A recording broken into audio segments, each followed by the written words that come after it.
Control is free and correct. Okay. Deep breath. Let's see if I can get a good start here. My secret workaround for the track recorder now. 109s. Oh man. Wow. That was more exciting than I thought it would be.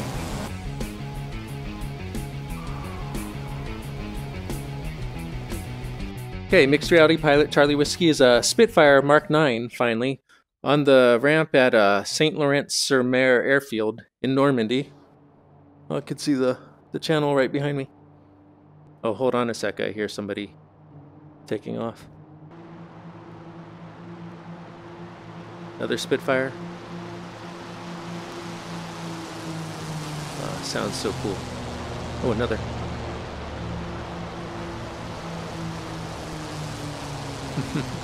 Okay, that's going to be me in a bit, as soon as I get airborne. Yeah, if you've watched many of my videos, you've heard me complain about the track recorder in general, and the Spitfire specifically. This aircraft gives me a lot of problems playing back, but I'll talk about how I've worked around that a little later. But for now, fair warning, this is going to be a startup video. And I'm just pulling up my checklist here. I've struggled with this airplane a lot, just even not recording it, just trying to fly it for fun, but I've grown to really like it. I really love how tight this cockpit is in my shoulders and my face right here. It kind of feels like I'm strapping on power armor or stepping into a mech or something, 1940s mech. Just the way it fits my body, it's kind of really nice. Feel connected to the machine. Just watching the airplanes again. Okay, so startup. Here we go. I got my checklist ready. Step 1: stop valve lever closed. That means this little mixture handle way over here. So I'm making sure that's in the closed position. Check undercarriage lever. That's there, and that's in the, what is saying, the released rear position. Yeah, check. External fuel tanks valves closed. That's the lever on the ground there. It says off. Check. Fuel cock handle off is up front. Fuel on off. So check. Flight control is free and correct. There's the ailerons. There's my elevator, and there's the rudder. Okay, check. Magneto switches off. They're right over here. Off, off. So yeah, the P-51 is kind of logical. You go around the cockpit clockwise. This is a little more all over the place. I think without the checklist, I'd be lost. So magnetos are off. Fuel tank booster valves off. That's over here, and that is off. Check. Pneumatic air system air pressure. 250 pounds, no less, and that's... looks good. Check. Altimeter set to 0. I'll just dial this down to 0. All right. Check. Flaps deploy. Retract. So when I drop the flaps here, there it is. Okay. That little indicator, that panel that pops up tells me that flaps have retracted on both sides, and now I can put them back up.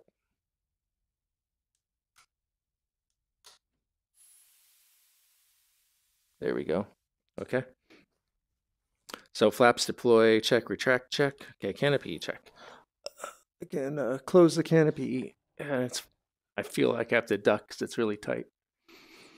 So yeah, it closes, and I can open it back up. Motor control column, visual warning. Okay, that's pushing the throttle forward a little bit until I get these warning lights.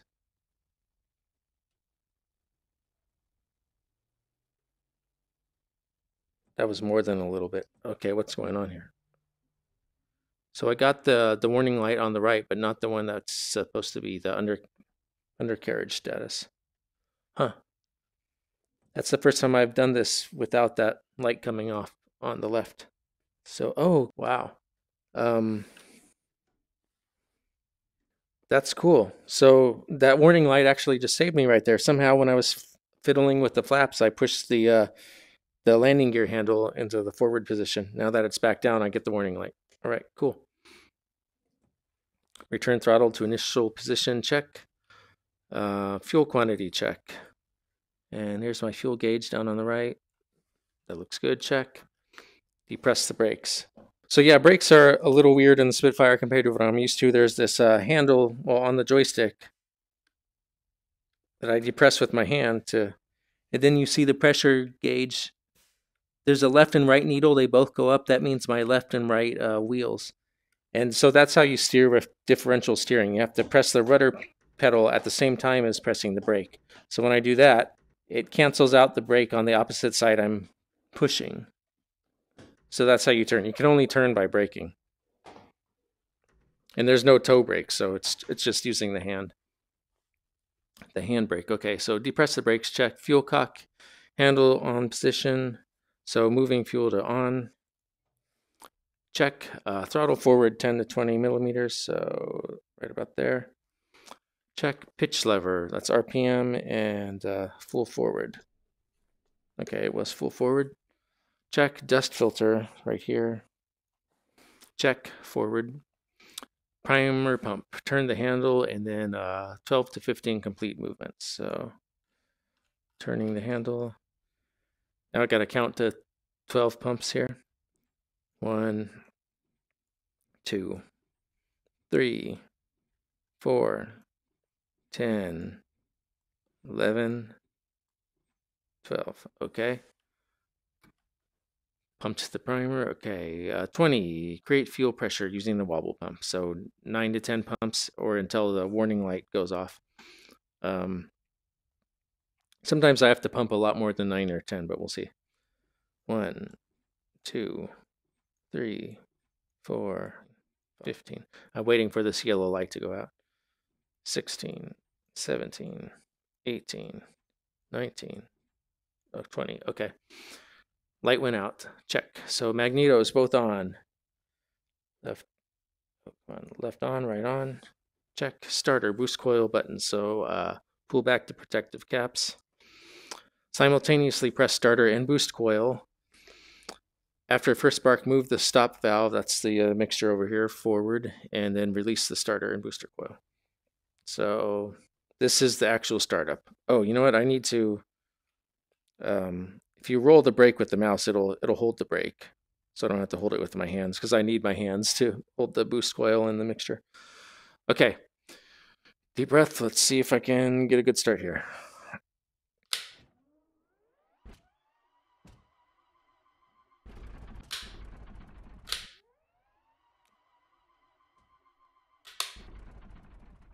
Nope, I think I released the coils a moment too soon. If that happens, you go back to what, step 19 to prime fuel again, and then to pressurize the fuel lines with the wobble pump. So, okay. 1, 2, starter and booster coils.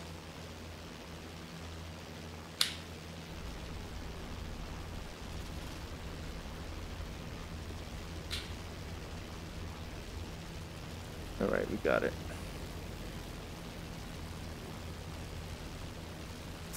Okay, if motor startup fails, go back to 19. I already did that.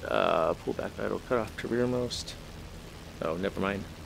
Ensure oil pressure within 60 to 120. Oh, there it is. 60 to 120. Yep, we got, looks like 100. 105. Okay, whoa. Return protective caps. Check. Turn the handle of the primer pump. Lock that back in place. Check. Set throttle to 1000 to 1200 RPM. There's 1200. Okay, check. Warm engine oil to 20 degrees Celsius. 20. That's already there. And radiator to 60 degrees. So that's still got a ways to go.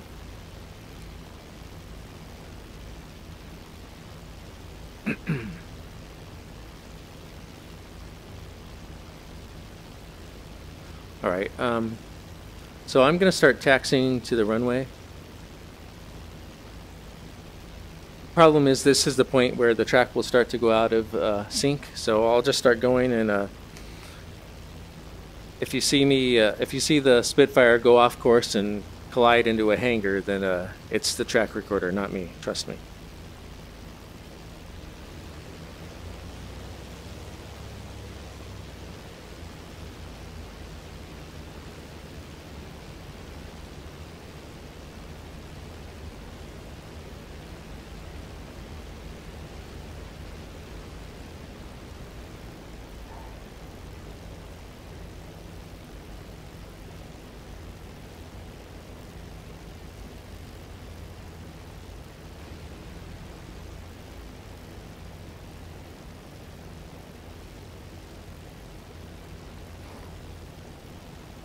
There's two going.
And we're airborne.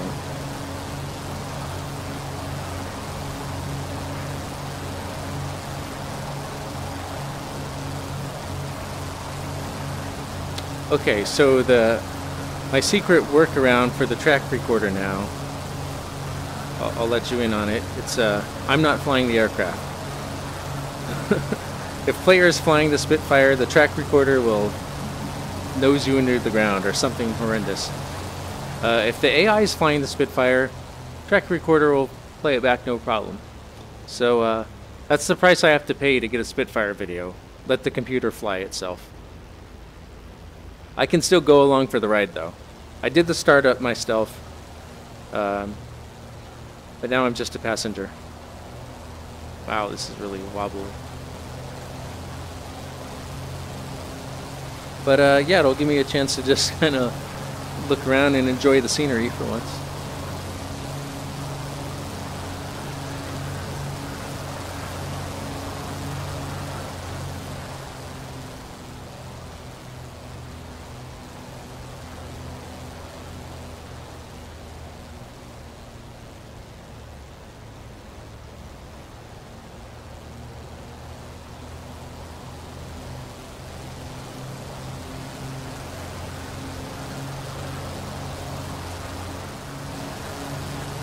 I really enjoy flying the Mustang and the Spitfire, but as far as the combat I've tried in it against AI aircraft, just no luck. I guess with the simplified flight physics that the AI uses, well, I want to say that's the problem. It may have something to do with my flying skills too, but it's nothing like fighting in the F5 where I can actually get a kill every now and then. Not so in the props.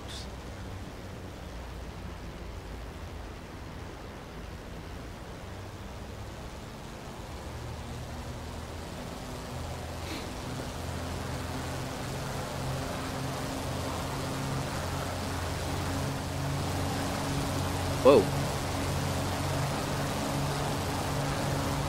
What do we have? 109s? Oh man. Oh wow. One is gone. That was a cool view.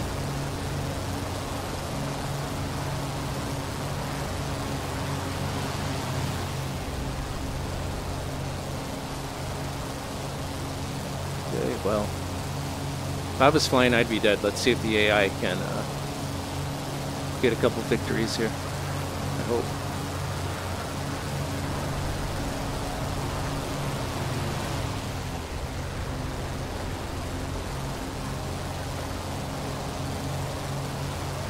So there's one. Where'd the other go? Guess he's gonna kill the one in front of us. Try to, at least.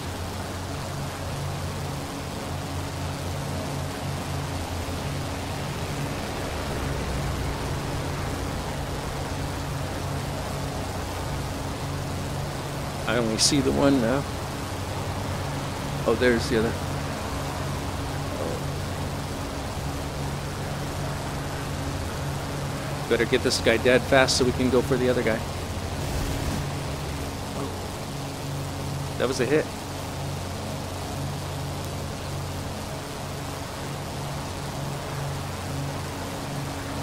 Whoa.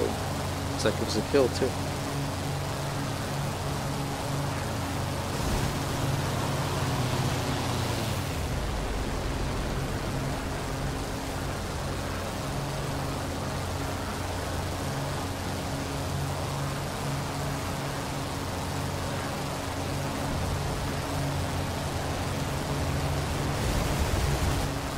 Wow.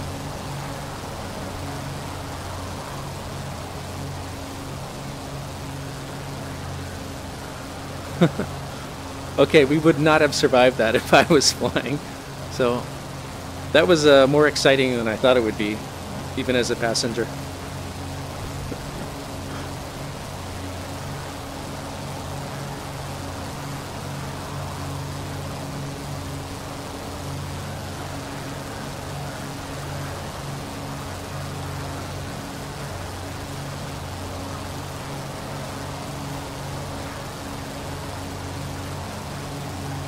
I guess that is realistic. If I were flying one, I would have gotten shot down, and two would have saved the day.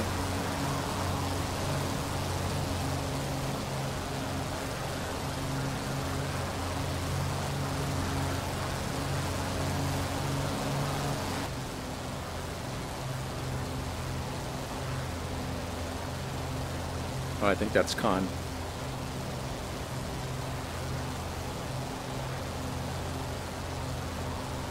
Just slowly starting to learn the French landscape.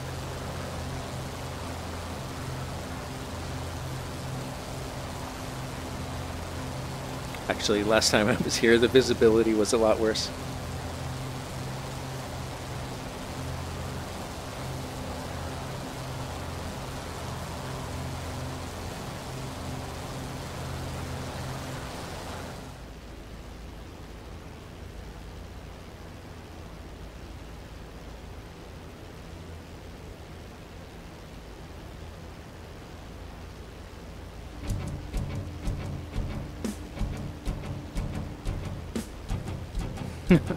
Wow. You know, I've read about and felt how narrow the wheelbase is on the Spitfire between those two front wheels, but I'm sitting in an external camera and seeing the gear come down. It just looks ridiculous how close together they are.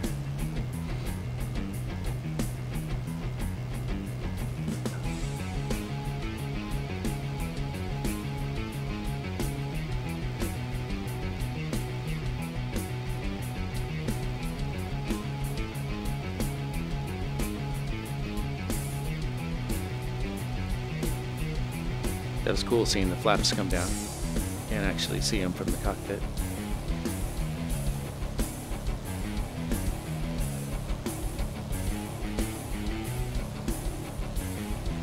Looks like the rod that moves the rudder only comes out on one side.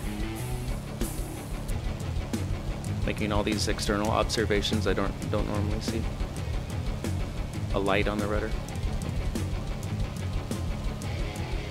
Close to the trees. I feel like I'm going to scrape my feet.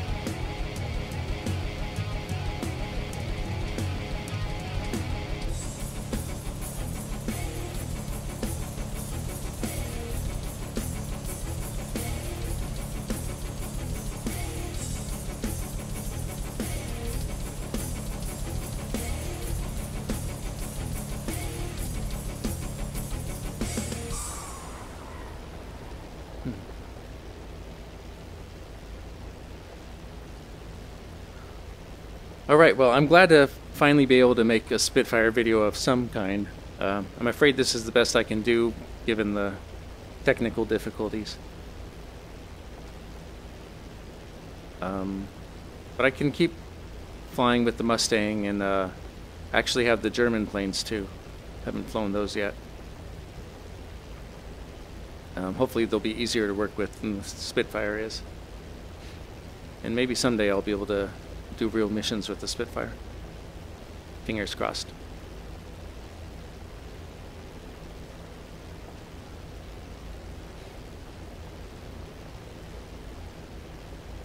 Until then, I can just keep doing startup over and over again. How'd you like that? I'll get better and faster at it.